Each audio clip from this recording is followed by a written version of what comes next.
ये है न्यूज 19, एक देश एक भाषा एक चैनल, न्यूज 19 टीवी चैनल। नमस्कार, आप सभी का स्वागत है न्यूज 19 टीवी चैनल में। आइए डालते हैं आज की खबरों पर एक नजर। जी नमस्कार, जैसा कि आप देख रहे हैं हम आ चुके हैं दिल्ली पुलिस महासंघ के कार्यालय में और हमारे साथ बैठे हुए एक मान्यवर दिल्ली पुलिस में काफी नामी चेहरा है और अधिकांश दिल्ली वासी इस चेहरे को पहचानते हैं। बातचीत शुरू करने से पहले आपको बता दें कि दिल्ली पुलिस और दिल्ली वासी एक संबंध है हमारा। हम खुद बच्चे थे, हम दिल्ली पुलिस को देखते आए, काम करते हुए जब दिल्ली पुलिस का जवान निकलता है तो हमें एक उत्साह आ जाता है, एक एनर्जी आती है। छोटे छोटे बच्चे भी सोचते हैं कि हम भी दिल्ली पुलिस में भर्ती हों। तो चलिए, हमारे सामने बैठे हैं सर नमस्कार। सबसे पहले आपका परिचय हमारे दर्शकों को। साथियों, मैं रिटायर्ड एसीपी हूँ दिल्ली पुलिस से। 2018 में मैं रिटायर हुआ और 1983 में दिल्ली पुलिस में मैंने नौकरी शुरुआत की थी। तो ये लंबा जो मेरा सफर नौकरी का रहा, दिल्ली शहर के अंदर रहा, दिल्ली पुलिस के साथियों के साथ है। रिटायरमेंट के बाद भी मैं अपने दिल्ली पुलिस के जो मेरे रिटायर्ड साथी हैं, मेरे कोलीग्स हैं, चाहे वो दिल्ली में रहते हैं, चाहे दूसरे स्टेट्स में रहते हैं, अब्रॉड रहते हैं, मेरा कोशिश और प्रयास है उन सबको इकट्ठा करना, एकजुट रखना, उनके सुख दुख में शामिल होना, उनकी परेशानियों को समझना। और जो अभी हमारी दिल्ली पुलिस की जो फोर्स है, जो लगभग 85,000 फोर्स है, उनको हम किस तरह से बाहर से उनको सपोर्ट कर सकते हैं, एक ऐसी बैकबोन बन के हम उनके साथ रहें कि जिससे कि उनको जो पिछले टाइम में, पिछले जो भविष्य के अंदर जो आने वाली प्रॉब्लम है, उनका चुनौती किस तरह से है वो सामना कर सके। तो जब दिल्ली पुलिस महासंघ का जो गठन हुआ या शुरुआत हुई या इस परिकल्पना के साथ हमने काम किया, जब आपको याद होगा वकीलों और पुलिस का एक बीच में कुछ बहुत बड़ा एक पीसीआर कोर्ट में विवाद हुआ और वो विवाद बहुत बड़े लेवल पर चला गया। तो कोई भी ऐसी संस्था, ऐसा मुखर कोई चेहरा नहीं था दिल्ली पुलिस का कि जो दिल्ली पुलिस को बाहर से अपनी बात रख सके, क्योंकि दिल्ली पुलिस एक डिसिप्लिन फोर्स है। उनके कुछ नियम कायदे कानून है जिनके तहत उनको काम करना होता है, इसलिए कुछ बातें वो चाहते हुए भी पब्लिक के अंदर उनकी बातें नहीं जा पाती। और एक पुलिस का दूसरा रूप जो है, जिस तरह से भी कोई चाहता है उस हिसाब से उसको दिखा देता है। परंतु हमने इसकी जो स्थापना करी है उसके बाद से हमारा प्रयास रहा है कि जो असली पिक्चर है, जो पुलिस का असली रूप है, वो दिखाया जाए। अब जब से ये सफर शुरू हुआ है, आपने देखा कि दिल्ली पुलिस महासंघ ने जहां भी पुलिस की कोई चुनौतियां आई, चाहे वो हैदराबाद में एनकाउंटर हुआ रेपिस्ट का, सुशांत राजपूत केस में बॉम्बे पुलिस को बहुत क्रिटिसाइज किया गया, विकास दुबे में कार पलटी गई, जिप्सी पलटी गई, उसका एनकाउंटर हुआ। दिल्ली के अंदर कई बार ऐसे मौके आए, मुखर्जी नगर के अंदर मौका आया जहां वर्दी के ऊपर लोगों ने दाग लगाने की कोशिश की, तो हम मजबूती के साथ उनके साथ खड़े रहे और हमने अपना पक्ष जनता के सामने रखा, मीडिया के सामने रखा, तमाम लोगों को इसके बारे में जानकारियां दी कि फैक्चुअल पोजीशन क्या है, पुलिस किन परिस्थितियों में काम करती है, कानून का किस तरह दबाव रहता है। अब आप देखिए, किसान आंदोलन चल रहा है, लगभग 2 महीने हो रहे हैं। दिल्ली पुलिस का एक परीक्षा चल रही है, 10,000 पुलिस वाले रात दिन ड्यूटी पर तैनात है। उसके अलावा यूपी पुलिस है, हरियाणा पुलिस है, हमारे सीआरपी वाले साथी हैं, सीआईएसएफ के साथी हैं, दूसरी पैरामिलिट्री फोर्सेस हैं, आईटीबीपी है, जो हमें बाहर से मदद कर रही है। पर उन पुलिस वालों की कोई नहीं सुन रहा। तमाम किसान और सरकार के बीच में मामला चल रहा है, जबकि सबसे ज्यादा जो वजीयत हो रही है, जो पिस रही है, वो पुलिस पिस रही है। पुलिस की परीक्षा हो रही है एक तरह से, पुलिस किधर जाए, उनको हटाए ना हटाए या ऐसे ही चलने दें, कब तक चलने दें। अब सारी जितनी सरकार के बीच में और कृषक समुदाय के बीच में जितनी भी बातचीत थी, फेल हो चुकी है। तमाम लोगों ने हाथ खड़े कर दिए हैं। केवल सुप्रीम कोर्ट ने भी कह दिया है कि अब पुलिस जाने, पुलिस का काम जाने, ट्रैक्टर रैली कराएंगे नहीं कराएंगे। तो पुलिस के लिए एक बहुत बड़ा, हमारे साथियों के लिए, हमारे सीनियर ऑफिसर्स के लिए, हमारे कमिश्नर के लिए एक बहुत बड़ा चैलेंज बन के निकल के आया है। और मुझे पूरी उम्मीद है कि जैसे दिल्ली पुलिस का पिछला इतिहास रहा है, इस परीक्षा में भी हम पूर्ण रूप से कामयाब होकर निकलेंगे। मैं अपने साथियों का आह्वान करता हूं, दिल्ली पुलिस के अपने ऑफिसर्स के से मैं रिक्वेस्ट करता हूं कि जितनी ताकत हो अपनी पूरी ताकत झोंक दें, जिससे कि दिल्ली पुलिस का एक नया रूप निकल कर आए। क्योंकि बहुत सारा वर्ग ऐसा चाहता है कि दिल्ली पुलिस इस मुकाम पर फेल हो जाए, दंगे हों, लड़ाई हो, मारपीट हो, झगड़े हों। पुलिस ने बड़ी संयम से काम दिया है किसान आंदोलन के लिए, परंतु मुझे पूरा यकीन है कि ये जो किसान के रूप में भेड़िए और बेईमान और चोर किस्म के आदमी घुसाए हैं, वो कामयाब नहीं हो पाएंगे अपने मकसद में। दिल्ली पुलिस उनको बहुत मजबूत जवाब देने वाली है। 26 जनवरी की परेड बहुत बेहतरीन तरीके से निकलेगी और जो इनके मंशे हैं कि हम ट्रैक्टर लेकर वहां जाएंगे, यहाँ जाएंगे, राजपथ जाएंगे, लाल किले जाएंगे, ये फेल हो जाएंगे। ये वो लोग हैं जिनके खिलाफ दिल्ली में सैकड़ों एफआईआर दर्ज हैं।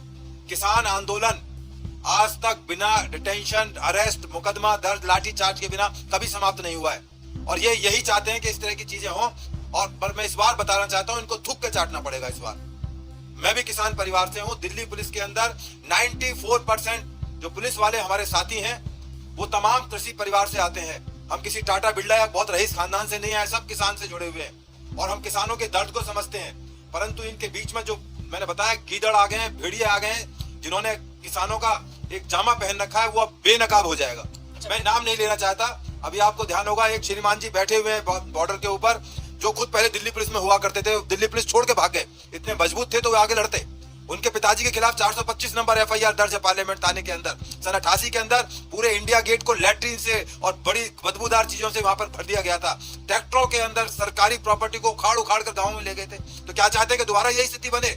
क्या जैसे वाशिंगटन के अंदर, अमेरिका के अंदर हुआ है, पार्लियामेंट में घुस जाए किसान? क्या राजपथ पर परेड को ना निकलने दें? कैसी बेवकूफी और जाहिलपने बातें करते हैं। मुझे तो शर्म भी आती है, हंसी भी आती है। और मुझे शक है इनके पीछे कुछ ऐसी ताकतें हैं जो इस देश को अस्थिर करना चाहते हैं। परंतु मैं आपके चैनल पर बड़ी जिम्मेदारी से और मजबूती से बता रहा हूं, उनके इरादे खत्म हो जाएंगे, उनको थूक कर चाटना पड़ेगा। अभी आपने सुना, हमारे बीच में बैठे हैं दिल्ली पुलिस महासंघ के फाउंडर संस्थापक वेद भूषण जी, जो कि दिल्ली पुलिस के भूतपूर्व ACP रहे हैं, असिस्टेंट कमिश्नर ऑफ पुलिस। ये पद बहुत बड़ा जिम्मेदारी पूर्ण होता है और खुद सामने बैठे हो। अभी अपने इनके शब्दों में आपने पूरी बात सुनी कि पुलिस कर्मी होने के, खाकी पहनने के बाद कितनी बड़ी जिम्मेदारी होती है। दिल्ली पुलिस का अपना परिवार होता है। आज दिल्ली में बॉर्डर पर दिल्ली पुलिस और किसान आमने सामने खड़े हैं। देश के दो बेटे, एक दिल्ली पुलिस का जवान और किसान। चलिए, वो क्या किसान बिल है जिसको लेकर क्या, वो एक राजनीति है, लेकिन मान लीजिए स्थिति ऐसी बनती है, विद्रोह होता, टकराव होता है, तो क्या दोनों तरफ नुकसान नहीं है? देखिए, पुलिस का बेसिक काम है लॉ एंड ऑर्डर को कायम रखना, जान माल की हिफाजत करना। यदि इस तरह किसान आज 26 जनवरी की परेड को विघ्न पहुंचाने के लिए अपना तिरंगा झंडा लेकर चलेंगे, ट्रैक्टर के ऊपर चलेंगे, हम भी शांति से रहेंगे, कौन गारंटी देता? क्या योगेंद्र यादव गारंटी देंगे? क्या इनके जो दूसरे साथी पंजाब वाले आए हुए हैं वो गारंटी देंगे? वहां रिलायंस के खंबे उखाड़े जा रहे हैं, वहां पर कम्युनिकेशन को ठप किया जा रहा है। अपने स्टेट में तो संभाल ले रहे, यहाँ दिल्ली को आकर इतनी स्थिति खराब करना चाह रहे हैं। ये किसान नहीं है, ये किसान के रूप में भेड़िए हैं जिन्होंने लवादा पहन रखा है किसानों का। यदि कल को इस तरह से इनको अलाउड किया गया, परमिशन दिया गया, अगली 26 जनवरी पे और कोई ग्रुप आके बैठ जाएगा कि तुम डर गए थे, दिल्ली पुलिस डर गई, सरकार डर गई और कानून को वापस लेना पड़ा, अब इस कानून को वापस लेने के लिए हम बाध्य करेंगे, तो ये एक प्रेसिडेंट बन जाएगा। और ये प्रेसिडेंट दिल्ली पुलिस कभी नहीं बनने देगी। इनके जितने भी मंशे हैं, इरादे हैं, जीरो माइनस होके जाएंगे, पिट के जाएंगे और बहुत बुरी तरह पिट के जाएंगे। ठीक है, पुलिस वालों को नुकसान होगा, हमारी इमेज खराब होगी, परंतु हमारे धैर्य को पूरे हिंदुस्तान ने देखा है। 60 दिन होने जा रहे हैं, पुलिस वाले रात दिन खड़े हुए हैं। ये तो जाके शाम को कंबल में सो जाते हैं। आपने सोचा है 10,000 पुलिस वाले रात भर ड्यूटी देते हैं, ऊपर से डर ये कि कहीं ट्रैक्टर ना चढ़ा दिया जाए, कहीं अचानक किसान ना घुस जाए, उनकी नौकरी के ऊपर बात आ जाएगी। कभी सोचा है किसी ने, किसी मीडिया ने, किसी चैनल ने कोई सवाल नहीं उठाया कि इन पुलिस वालों की क्या दुर्गति हो रही है इस दौरान के अंदर? तमाम दिल्ली के काम रुके हुए हैं। दिल्ली पुलिस की इन्वेस्टिगेशन ऑलमोस्ट जीरो आ गई है। केवल और केवल किसान आंदोलन को रोकना है, लॉ एंड ऑर्डर ना खराब हो जाए इसको रोकना है। परंतु मैं फिर दोबारा और पुनः बता रहा हूं और आगाह कर रहा हूं किसानों को, अब बिल्कुल आमने सामने की टक्कर रहेगी और ऐसी टक्कर दी जाएगी सारी जिंदगी आप वापिस नहीं आओगे। लेकिन वेदभूषण जी, किसानों का ये कहना है, न्यूज़ 19 खुद वहां पर गया है, पूरी रिपोर्टिंग की है और किसानों से बात की है। किसानों की ऐसी कोई मंशा नहीं है कि वो दिल्ली पुलिसकर्मी को, किसी को भी हो, चाहे महिला पुलिसकर्मी हो चाहे पुरुष हो, किसी भी सैन्य बल से हो, कि उनको हानि पहुंचाएं या ऐसा कुछ है, ऐसा कुछ नहीं है। लेकिन जो सुनने में आ रहा है कि तथाकथित उसमें उपद्रवी हैं, कहने को तो कह सकते हैं, वो भी कह सकते हैं हमारी मंशा नहीं है, जबकि वीडियो बोल रहे हैं, फोटो बोल रहे हैं सोशल मीडिया पे कि वहाँ पे दिल्ली पुलिस कर्मियों के साथ खाना पीना, पूरे लंगर व्यवस्था, ये सब है। ऐसा तो कुछ नहीं है, ये हमने देखा है न्यूज़ 19 में। तो कब तक आप हाईजैक करेंगे दिल्ली को? 60 दिन होने जा रहे हैं, दिल्ली के अंदर चीजों की किल्लत हो रही है, परेशानी। आपको किसने हक दिया है? आपको कहा गया कि आप, सुप्रीम कोर्ट ने कहा कि आप ग्राउंड में आइए, बैठिए, आपको किसने मना किया है? आप तो जानबूझ के ऐसा सीन क्रिएट करना चाहते हैं कि आपके ऊपर लाठी चले, डंडे चले, नुकसान हो देश का, देश की बदनामी हो। आप तो इंटरनेशनल लेवल पर देश को बदनाम करने की साजिश कर रहे हैं। आपको क्या जरूरत है सिंगू बॉर्डर? आपके बाप का सिंगू बॉर्डर, टिकरी बॉर्डर, ये हिंदुस्तान का है। आपके किसानों को कोई हक नहीं बनता। मैं भी किसान आदमी हूँ, कल को कोई भी धरने में बैठ जाएगा इस तरह आके, तो तमाम दिल्ली और हिंदुस्तान का सिस्टम तो खत्म हो जाएगा। कल आज ये मांगा है, कल को 370 को वापसी की मांगेंगे, कल को और चीजों कानून को वापस मांगेंगे। ऐसा नहीं, सरकार ने बहुत मौका दिया है, पूरा मौका दिया संशोधन करने का, वो बात ही नहीं करना चाहते। केवल और केवल कानून को पलट दो, रिपील कर दो कानून को। ऐसा नहीं होता है, ना होगा। और अब बिल्कुल आमने सामने की टक्कर है। दिल्ली पुलिस बताएगी उनको, किसानों को, कि हम भी किसान के बच्चे हैं और ये इस तरह से दादागिर्दी, गुंडागर्दी करके लॉ एंड ऑर्डर को दिल्ली में खराब नहीं होने देंगे। आपको मासूम जवाब मिलेगा 26 तारीख को, इंतजार कीजिए 26 तारीख को। लेकिन वेद प्रकाश जी, किसानों का टकराव तो सरकार से है ना, उन नियमों से है। वो तो बार बार कह रहे हैं आप नियम वापस ले लीजिए। हमसे जब सरकार बिगड़ वोट के सरकार नहीं बन सकती, तो सरकार किस तरह से कानून के रूप में थोप सकती है? 2024 का इंतजार कर लिए, अपनी गवर्नमेंट ले आना, अपने हिसाब से कानून बना लेना, अपने हिसाब से किसान लोग देश को चला लेंगे। पुलिस जो है सरकार का फेस होता है, police is a face of government. यदि गवर्नमेंट यदि कहेगी पुलिस को कि भाई आप इसको रोकें, इनको गैर कानूनी तरीके से बैठे हुए रोकें। आपने देखा ना सीए और एनआरसी के बाद में किस तरह से यमुना पार्क के अंदर दंगे हुए, 53 आदमी मारे गए। कोई जिम्मेदारी लेने के लिए तैयार है? जो लोग जेल में चले गए वो जेल में चले गए, कोर्ट कचहरी और इन्वेस्टिगेशन चल रही है। ये यही स्थिति दोबारा चाहते हैं, पर पुलिस इस बार दबेगी नहीं और आपको वैसा जवाब देगी, करारा जवाब। आपको मुंह की खा के जाना पड़ेगा, थूक के चाटना पड़ेगा इस बार किसानों को। अब भी समय है, अपने आप की गलती को मानो, वापिस चले जाओ, नहीं तो ऐसा थूक के जाओगे वापिस नहीं आ पाओगे। चेहरा अपने गाँव में घर में नहीं दिखाने लायक छोड़ जाओगे। चलिए, ये मैसेज है, हम बात कर रहे हैं। देखिए, दिल्ली पुलिस कर्मी रह चुके हैं, भूतपूर्व अधिकारी रह चुके हैं। एक बिल्कुल खुला मैसेज है, ओपन मैसेज है आपको। और दिल्ली पुलिस के जितने रिटायर्ड लाखों साथी हैं, चाहे वो यूपी पंजाब कहीं भी हैं, तमाम दिल्ली पुलिस के साथ हैं और आपको इस बार थूक के चाटना पड़ेगा।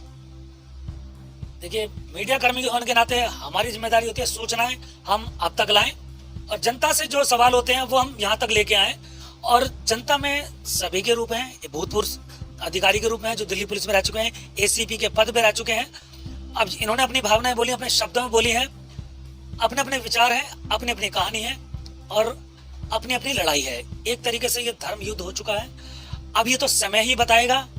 किसान और जानवर बेईमानी का युद्ध कर रहे हैं। सुप्रीम कोर्ट की आप नहीं मानोगे, सरकार की आप नहीं मानोगे, पार्लियामेंट की आप नहीं मानोगे, जो चाहोगे वो कराना चाहोगे। ये धर्म युद्ध नहीं है, धर्म से लड़ाई नहीं कर रहे, ये बेईमान लोगों की लड़ाई है। धर्म युद्ध होता है कि किसी की बात को मानना, सुनना, सम्मान करना, इज्जत करना, पेशेंस रखना, धैर्य रखना। जिस तरह की बदतमीजी की भाषाएं बॉर्डर पर बोली जा रही हैं, जो झंडे दिखाए जा रहे हैं, वो धर्म युद्ध में नहीं है, वो और कुछ युद्ध बताता है और उस युद्ध का जवाब अब दिल्ली पुलिस देगी। चलिए, ये मैसेज बिल्कुल आपकी बात किसानों तक जाएगी, वहां तक मैसेज जाएगी उनके बीच में। ये वीडियो किसानों के अंदर वायरल होनी चाहिए। खुला चैलेंज है किसानों को, आप आइए, कैसे अंदर आते हैं आपको पता लगेगा दिल्ली पुलिस क्या है। अब तक हमने बहुत धैर्य का हमारी फोर्स ने इस्तेमाल करा, हमारे सीनियर ऑफिसर्स ने आपकी बड़ी मीटिंग्स करी, बड़ी खुशामदें की, आपको बहुत सारे रास्ते सुझाए, पर आप डंडों के लातों के भूत बातों से नहीं मानते, आप लातों से मानोगे। अब शब्दों पे ध्यान ना दें, ये भावनाएं हैं, शब्दों पे ध्यान दें। जिस तरह आप बोल रहे हैं उससे ज्यादा गर्मी और ज्यादा भाषा हम भी बोलते हैं, जानते हैं। देखिए एसीपी साहब, देश की जनता के लिए किसान और जवान दोनों ही सम्माननीय हैं। ये इसलिए कहा गया कि भावनाओं को ध्यान में रखें, शब्दों पे ना जाएं। जो आपने शब्द बोले, जो लात वगैरह, ये सब बिल्कुल मैं कह रहा हूँ कि लातों के भूत बातों से नहीं मानते, अब लात का इस्तेमाल होगा, बात से नहीं मानेंगे भूत ही। नहीं। चलिए, अभी और हम देखते हैं दिल्ली में सबकी प्रतिक्रिया क्या क्या है, कौन क्या क्या बोलता है, किसान आंदोलन को किस दृष्टि से देखा जा रहा है और आप तक संदेश क्या जा रहा है। वास्तविकता देखिए, वास्तविकता को समझिए, उसके बाद निर्णय लीजिए। मैं संजय मितवा, Delhi bureau chief, news 19 TV channel. और मैं धन्यवाद करता हूँ श्रीमान मान्यवर वेद भूषण जी का, जो कि भूतपूर्व दिल्ली पुलिस के असिस्टेंट कमिश्नर रह चुके हैं और जिन्होंने समय निकालकर हमसे बात की और पूरी वास्तविकता आप तक पहुंचाई। और वाकई में ये बड़ी विडंबना बन गई है। दिल्ली पुलिस की साख, दिल्ली पुलिस की जो भूमिका है इसमें बड़ी अहम हो गई है। सरकार और किसान के टकराव के बीच में जो दिल्ली पुलिस के अस्तित्व का सवाल आ गया है, हमें उसको भी इग्नोर नहीं करना है। ये हम सबकी जिम्मेदारी है, हमें सभी पहलुओं पे गौर करना है, तभी हमें कोई निर्णय लेना है। चलिए, हम मिलते हैं, हम चलते हैं अगले सफर पर और देखते हैं हमें क्या मैसेज मिलता है और उस मैसेज से आप क्या सीख पाते हैं, आप क्या निर्णय ले पाते हैं। जय हिंद, जय भारत, जय महादेव।